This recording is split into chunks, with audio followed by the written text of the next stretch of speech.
नमस्कार। आइए आज हम आपको जोड़ते हैं एक विशेष व्यक्तित्व से, डॉक्टर PS दुबे, जो कि MS आर्थो हैं।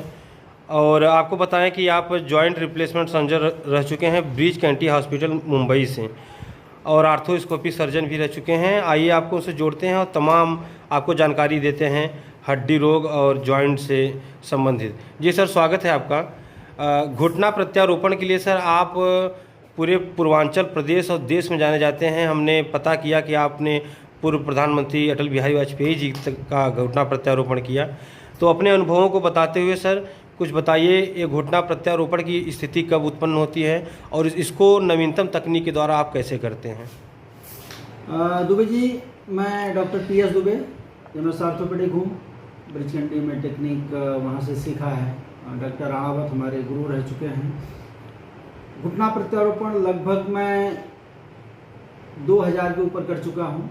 घुटना प्रत्यारोपण ज़्यादातर 60 के बाद में घुटना खराब होता है, जिसमें मेनिस्कस होता है और लिगामेंट होता है, वो सब डैमेज होता जाता है और उसके बाद हड्डियाँ बढ़ जाती हैं। तो मरीज़ को चलने में, घुटना मोड़ने में, बाथरूम जाने में, लैट्रिन जाने में दिक्कत होती है, चलने में, रूटीन वर्क काम करने में दिक्कत होती है। उस कंडीशन में मरीज को घुटना प्रत्यारोपण कराना पड़ता है। घुटना प्रत्यारोपण में क्या होता है, मोटे ढंग से आप समझ लीजिए कि ऊपर का टीबिया के ऊपर का पार्ट चेंज कर दिया जाता है, फीमर के नीचे का पार्ट चेंज कर दिया जाता है। तो ये मेटल दोनों हो जाते हैं। तो मेटल जब हो जाते हैं तो उसमें जब फ्रिक्शन होता है, घर्षण होता है, तो दर्द नहीं होता मरीज को। बाकी तो चलना फिरना, ताकत और उसके क्वाड्रिसेप्स मसल पे डिपेंड करता है। अटल बिहारी वाजपेयी कितना अच्छा सा ऑपरेशन हुआ था, लेकिन उनकी मांसपेशियाँ इतनी वीक थी, कोऑर्डिनेशन ब्रेन की भी दिक्कत थी, इसकी वजह से वो चल नहीं पाए कायदे से। इसमें क्वाड्रिसेप्स मसल का इंपॉर्टेंट रोल होता है। अगर वो अच्छा काम कर रहा है तो घुटना प्रत्यारोपण का रिजल्ट अच्छा आता है। घुटना प्रत्यारोपण रिजल्ट डिपेंड करता है फिजियोथेरेपी पे, एक्सरसाइज पे डिपेंड करता है। कुछ तो आज इंडियन में कंपनियां भी आ गई हैं। ज़्यादातर मैं DP जॉनसन ही करता हूँ, लेकिन इंडियन में करना पड़ता है आपका, जिसमें आयुष्मान है, भारत सरकार के द्वारा आयुष्मान योजना के तहत उसमें पैसा कम मिलता है। इसकी वजह से हम लोग इंडियन करते हैं। इसमें हाई फ्लेक्स होता है, घुटना पूरा मुड़ जाता है। 5वें दिन से पेशेंट को चलाना चालू करते हैं। लगभग हमें 1 घंटे की सर्जरी है मेरे लिए। तैयारी करने के बाद ज़्यादा मैक्सिमम 1 घंटा लगता है। अभी ही घुटना प्रत्यारोपण करके आया हूँ ऊटी से। तो आज के लिए पेशेंट जो नहीं चल पाते, घुटने की प्रॉब्लम है, जिसका घुटना टेढ़ा हो जाता है या पूरा सीधा नहीं होता, उनके लिए वरदान साबित होता है। बच्चों की तरह से घुटना हो जाता है। डॉक्टर साहब, प्रत्यारोपण करने के बाद क्या सावधानियां बरतनी चाहिए?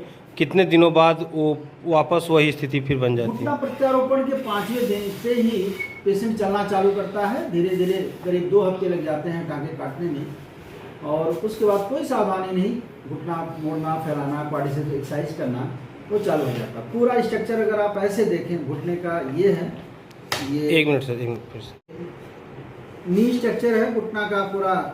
क्या क्या होता है इसमें, टीबिया, फिबुला और फीमर से नी जॉइंट बनता है। इसमें अगर हम पटेला को एक साइड में रिप्लेस कर दें, एक साइड में कर दें, तो इसमें अंदर क्या स्ट्रक्चर होता है, जैसे लिगामेंट होता है, मेनिस्कस और कोलेटरल लिगामेंट, लेटरल और मीडियल दोनों कोलेटरल लिगामेंट होता है। अगर यही मेनिस्कस घिस जाता है, खत्म हो जाता है, तो हड्डियां आपस में टकराना चालू करती हैं, कार्टिलेज टकराना चालू करते हैं, तो उसमें दर्द होता है पेशेंट को, पेशेंट चल नहीं पाता। पूरा स्ट्रक्चर यही होता है।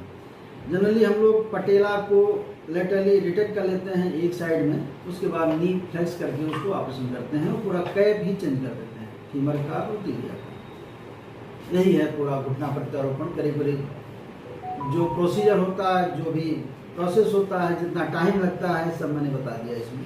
एक औसत सर कितना खर्चा इसमें आता है?